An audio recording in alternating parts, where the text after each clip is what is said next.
But why does this part of our brain sometimes come up with the most f***ed up negative thoughts ever? It is because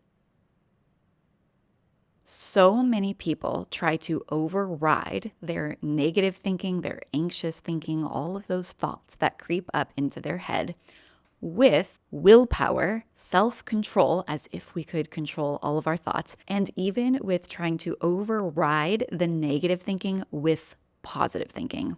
And in this video, I'm going to show you why that is actually extremely damaging, can make the problem worse, can produce even more negative thinking, and exactly what to do instead so that you can finally put a complete stop, a complete end to your negative thinking in a way that is extremely self-loving. We will begin by first looking at where the does negative thinking come from? The thinking part of your brain is very, very human. It's a human part of your brain that if we were to look at animals in the wild, they don't have as much, or if at all, this part of their brain that can develop thoughts about the past and thoughts about the future and story and creativity and lies. So it's this very human part of our brain is where thinking comes from. But why does this part of our brain sometimes come up with the most up negative thoughts ever? It is because that thinking human part of your brain is always talking to the animal part of your brain. And the animal part of your brain, we could also call that your subconscious mind. And within your subconscious mind, which is kind of like if you were to imagine an iceberg, the very tip of the iceberg is your thinking brain. That's your logic mind. That's your human brain. And then the rest of the big fatty part of the iceberg that's way underneath the surface is your subconscious mind. And within the subconscious part of your mind also exists your emotions, your feelings, the felt sense in your body. So, you know, when you're nervous, let's say you're about to go give a presentation or something, and you have butterflies in your stomach, and you can literally take your hands and be like, I know that I am nervous because I can take my hands, I can place it over my belly, I can point to it, I can point to the part of my body that is experiencing that felt sense emotion. Obviously, same with heartbreak. You can take your hand, you can put it over your heart because it actually really hurts. And this felt sense, whether you are aware of it or not, occurs for every single emotion.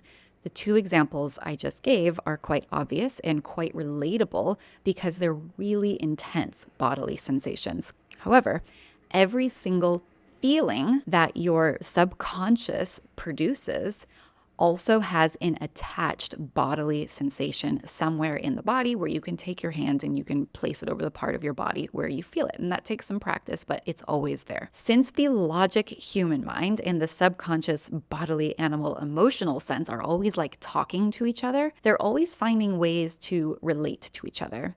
And the way that this works is that there is a trigger, and a trigger could be something external. Someone does something, you see something, right? You're having an input externally, it's coming through your five senses, and that would be an external trigger.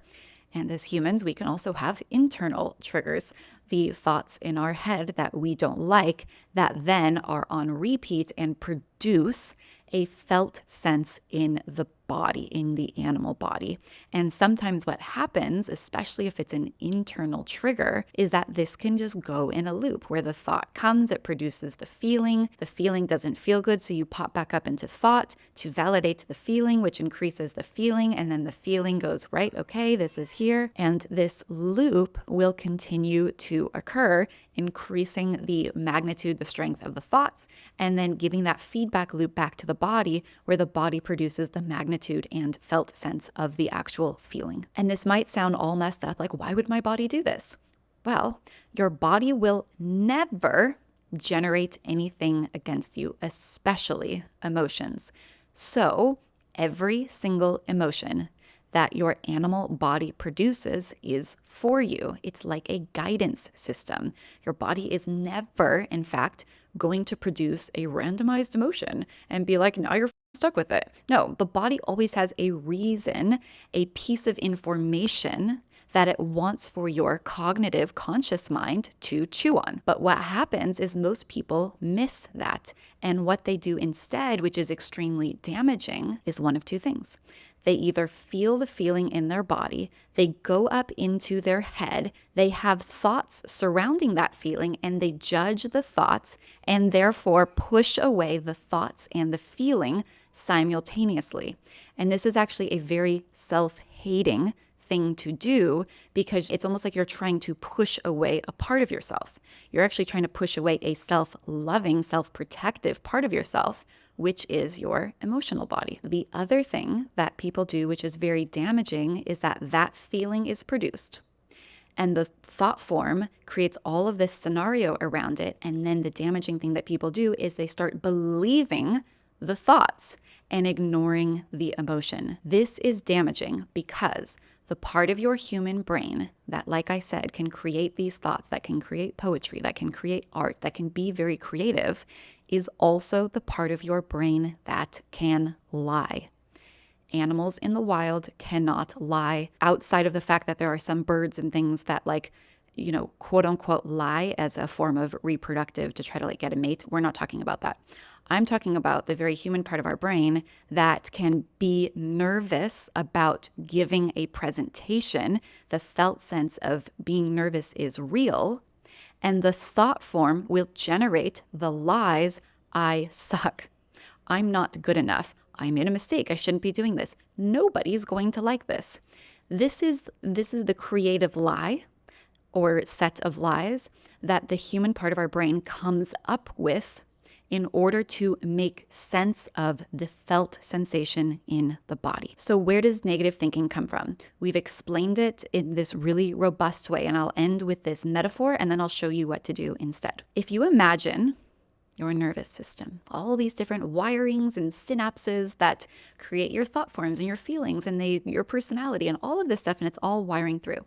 When you are in a relaxed state, a lot of people call this, rest and digest. It's that sense of like you're looking at the horizon. You can see all the possibilities. You're in a state where your awareness is running through a really broad sense of neural pathways. It's really open. It has a very expansive, beautiful frame around your life. And it allows you to see for really creative, quote unquote, high vibrational, high frequency opportunities in front of you. Now, when that trigger happens, either external or internal, your awareness, what you are aware of, starts running through a very constricted part of those neural pathways. So it's the sense of like you're looking at this beautiful horizon, your breathing is slow, you're enjoying everything. You can see, quite literally, a lot of things at once. You can kind of be perceptive of the mountain and the ocean and the sunset and the trees and the birds all at once. And you're hearing and seeing and smelling all of this. Now, if a tiger jumped out from the corner of that visual, because your body is a self-loving mechanism, always, always, always. If you remember one thing from this video, your body will never produce anything against you. It is a self-loving mechanism.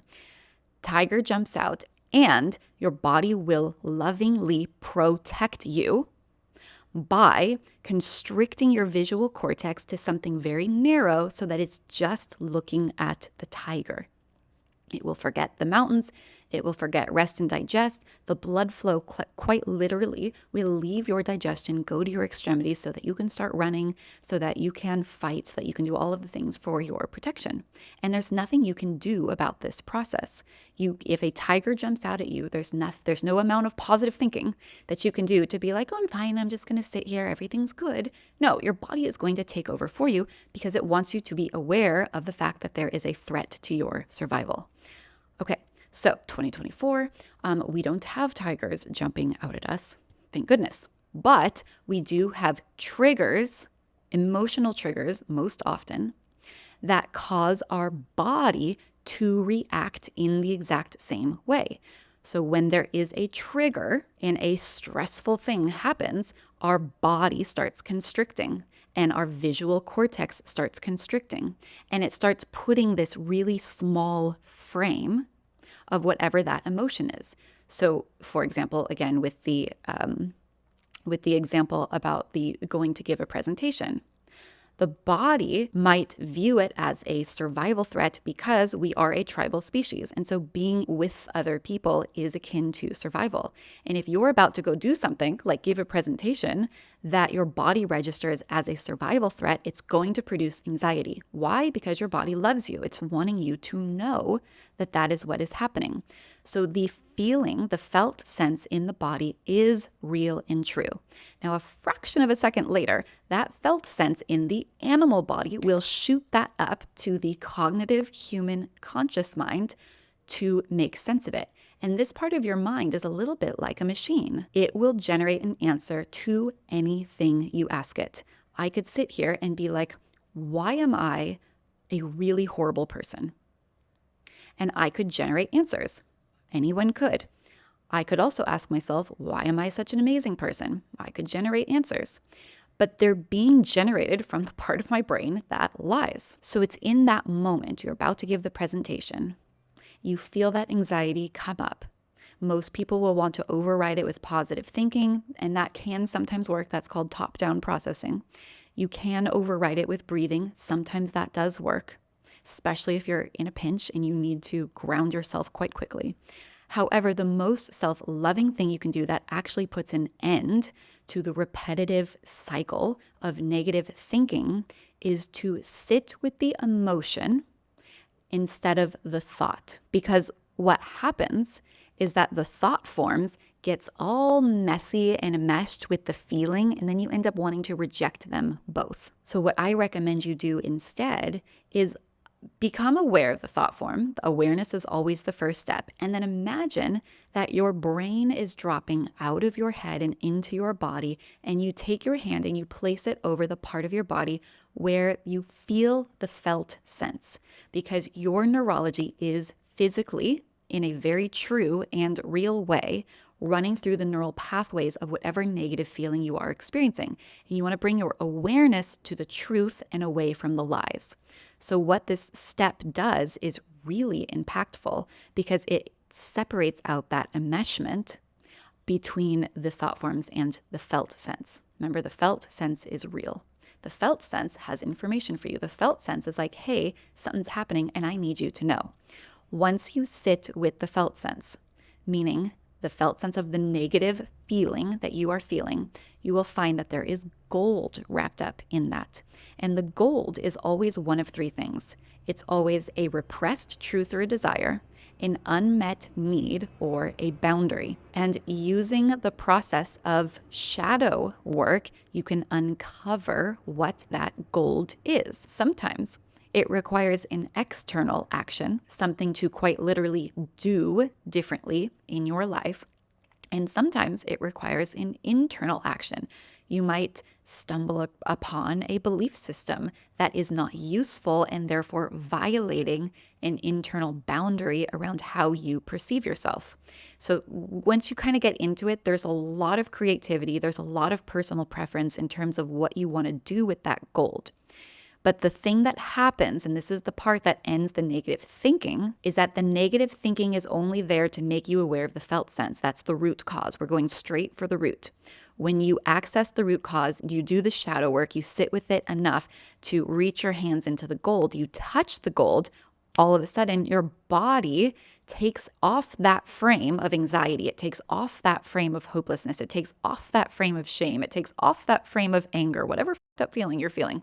It takes off that frame and it goes back into, that beautiful rest and digest. I'm looking at all the options. Your awareness starts flooding back into more parts of you, the whole part of you. You heal that fragmented part of your nervous system, and you're creating a new feedback loop where your body starts to trust that you will listen to it. You're healing the root cause of the negative feeling of the negative thought, because the negative thought is a symptom for something deeper. And when you heal and integrate the root cause, there will actually be no more need for that negative thought pattern to occur. It's not useful, and the body will always do what is useful. So this is how to really align to the wisdom of your body and to show up in your life as your authentic self. And nothing on this planet is more magnetic, is sexier, is hotter than you being your true magnetic, authentic self. If this all seems a little bit elusive, I promise you it's not. And I do have a free guidebook for you to hone in these skills so that you can rapidly start changing your life. So if you struggle with self-sabotage around weight loss, if you struggle with self-sabotage around relationships, you're always, sabotaging your relationships. If you struggle with self-sabotage around goals, around personal goals, around cleaning, around anything, I have a free guidebook for you. It's called the Self-Sabotage Solution. And inside you will find my very potent 4-step process to heal the root cause of self-sabotage so that you can naturally, authentically, wonderfully exist in self-respect and self-love always without any willpower required, without getting to the root cause, without doing the shadow work, without doing the things I have outlined in the self-sabotage solution. It often, I won't say always, but often will make things worse. Because if you're trying to employ positive thinking, if you're trying to breathe through your discomfort all the time, you're missing the gold. And when you miss the gold, your animal body, that big part of you that's the iceberg underneath that's kind of controlling the whole show here, goes, absolutely not. I need you to be aware of this gold. I need you to receive this gold. And so it increases the negative felt sense in your body, which increases the thought form. And then you end up with an internal war where the villain in your life has become you. I don't want that for you, so go download my free guidebook, The Self-Sabotage Solution, and please like this video, subscribe to my channel for more on personal development, dating and relationships, emotional health, and hypnosis. I love you very much. I hope this was useful, and let me know what you think in the comments.